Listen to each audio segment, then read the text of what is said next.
We will start out our banking budget and time value of money unit with what I think is one of the most important concepts we're going to handle, and that is a personal financial plan.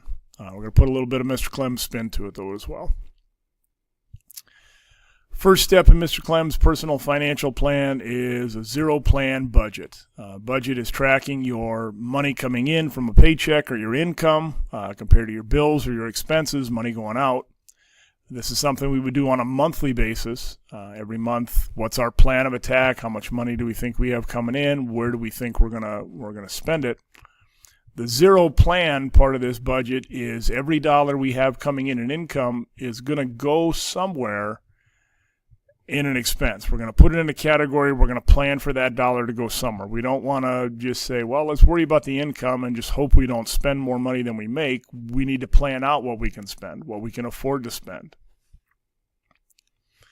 So again, it is a monthly financial document. It's our income or our paychecks compared to our expenses or our bills.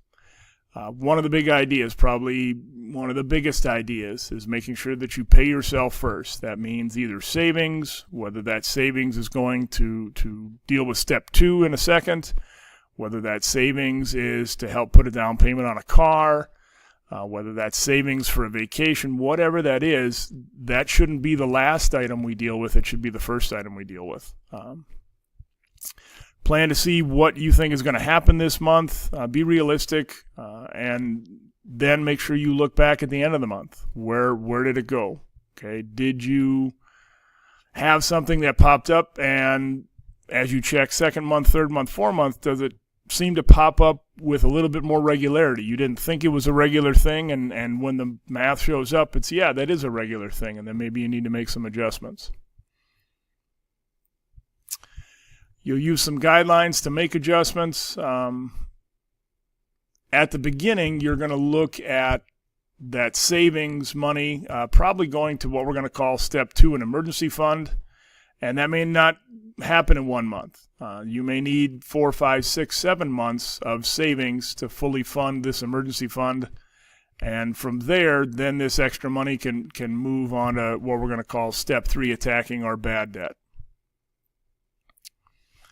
So second step, you've got your budget. You're going to look to create an emergency fund. You're going to have about $1,000, and maybe it's $1,200, maybe it's $1,500, but 1,000 is a nice round even number.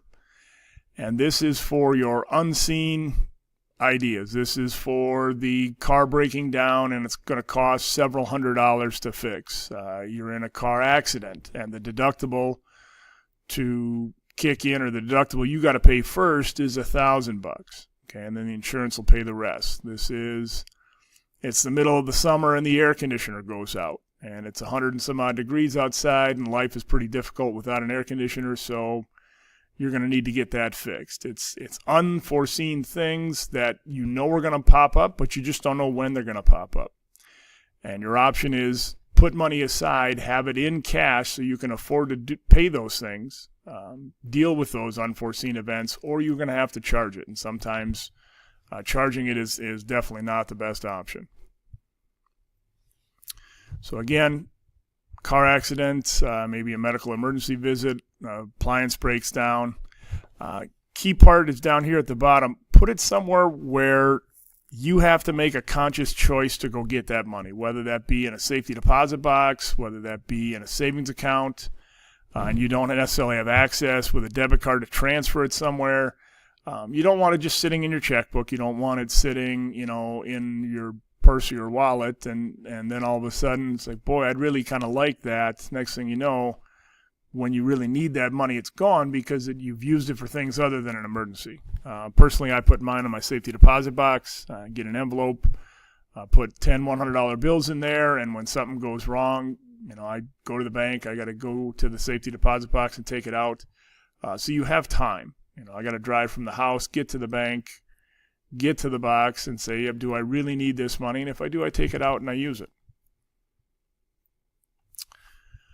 Third step of Mr. Clem's personal financial plan is called attacking our bad debt. Now, as we look at debt, there are four main pieces of debt that you're going to run into. There's more than four, but these four will almost always show up for most people.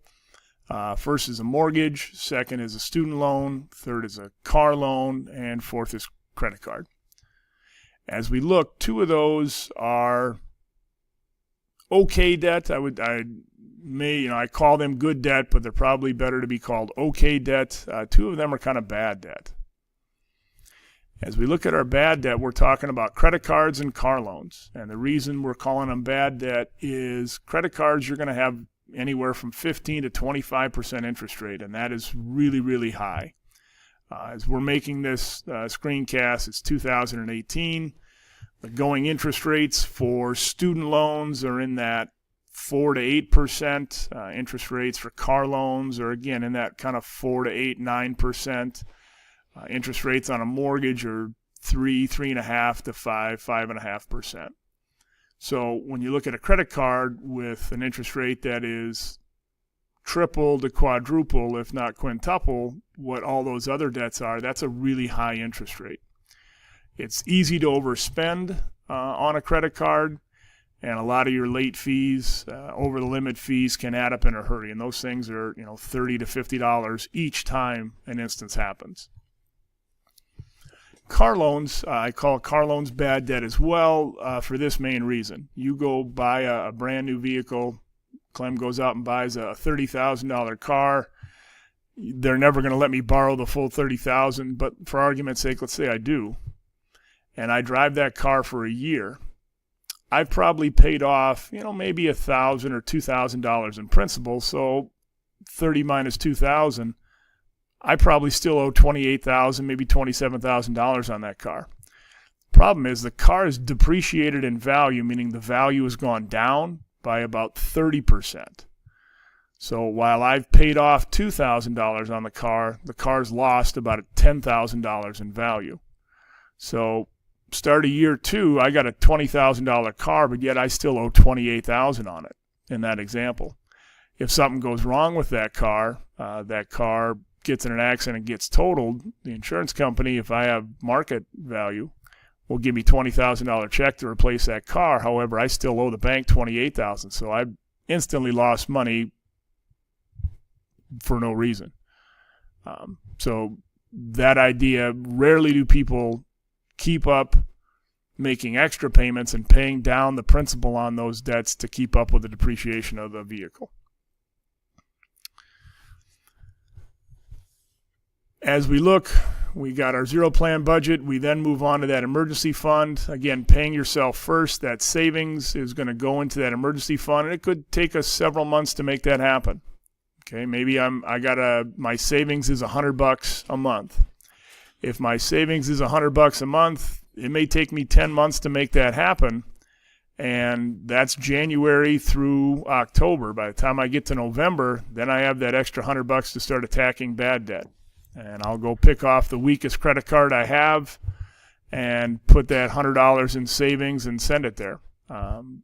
That may take several more months to get that paid off. Once I'm done paying off, credit card number one, the weakest one, the one with the lowest balance, I'll take all that $100 in savings plus whatever I was putting on credit card number one, and I'll move that over and attack credit card number two. In that example, I got, maybe $75 on a minimum payment for card one plus $100 in savings. Now I'm making the full payment on credit card number two and an extra $175. That math is adding up quick. That credit card number two goes away much quicker than just paying the minimum balance. And that may take 6 months, a year, maybe even 2 years, depending on how bad our financial situation is. We then look and say, all right, now that I'm done with my credit cards, I start taking that savings money plus whatever my minimum payments were on those credit cards, and I start making additional payments to my car loan. And again, that snowballs. If you're a financial, you listen to some of the financial planners, some of the more popular ones. Dave Ramsey is one. He calls it the debt snowball. A lot of these ideas are similar to what a Dave Ramsey would talk about as far as financial planning.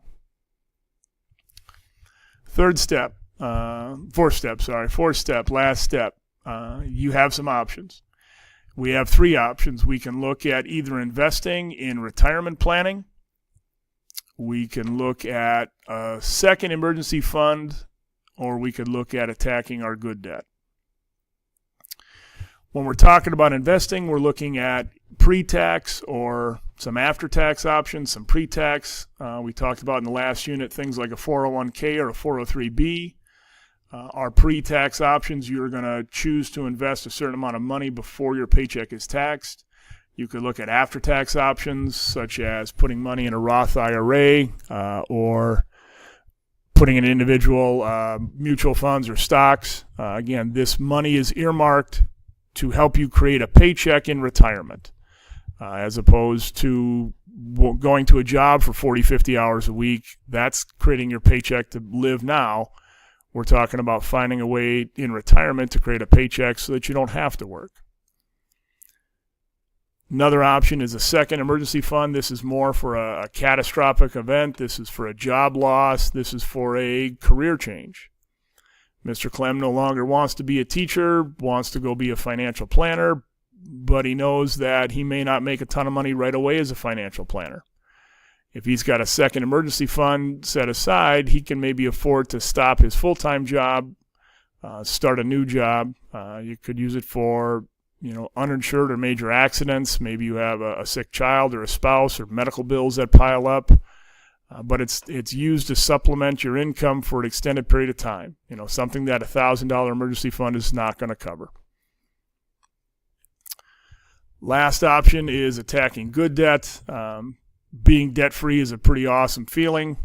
You're not bound by a mortgage or a student loan. You have a lot more flexibility. As you look at that, that's why mortgages and student loans are called good debt. Student loans would, be able to get you a higher skill set. That higher skill set, in theory, would get you a higher paycheck down the road. And in general, mortgages are not every year. 2008, 2009, 2010, we saw the mortgage meltdown. We saw the mortgage market collapse, where homes actually decreased in value. But in general, most homes will increase in value over time. As they increase in value over time and you pay off your debt, in turn, you're going to build something called equity.